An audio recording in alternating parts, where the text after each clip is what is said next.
l'arcane numéro 18 qui représente l'énergie féminine, qui représente aussi la présence maternelle cosmique. C'est l'un des symboles de l'humanité des plus vieux. Juste après, nous allons trouver l'arcane du soleil.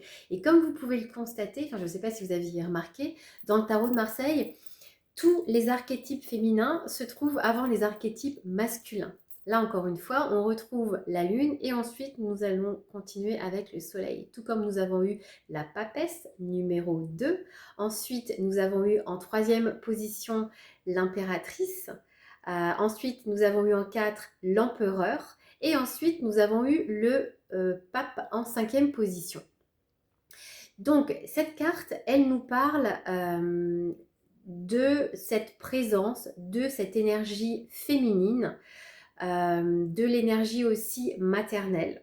C'est une carte qui peut aussi nous parler de dualité.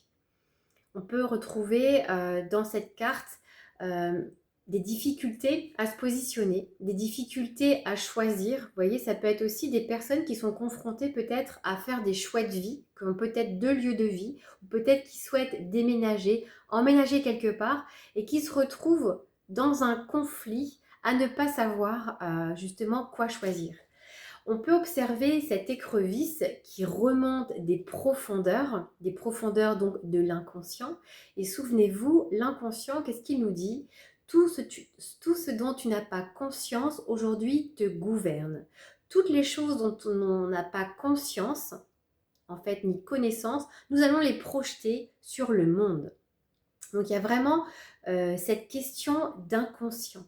Ça parle aussi de nos rêves, tout ce qui va être justement la voie royale vers notre inconscient pour comprendre certains messages, comprendre aussi pourquoi certaines situations peut-être se répètent, sont en boucle. Il y a toujours un sens aux répétitions. Cette carte, elle nous parle aussi de peur, d'angoisse. C'est une carte aussi qui nous parle de la nuit. Hein.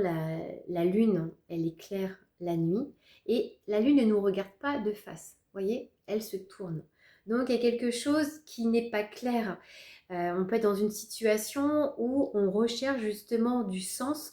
On a besoin de retrouver une forme d'alignement pour pouvoir avancer et pouvoir, en tout cas, trouver du sens là où nous en sommes.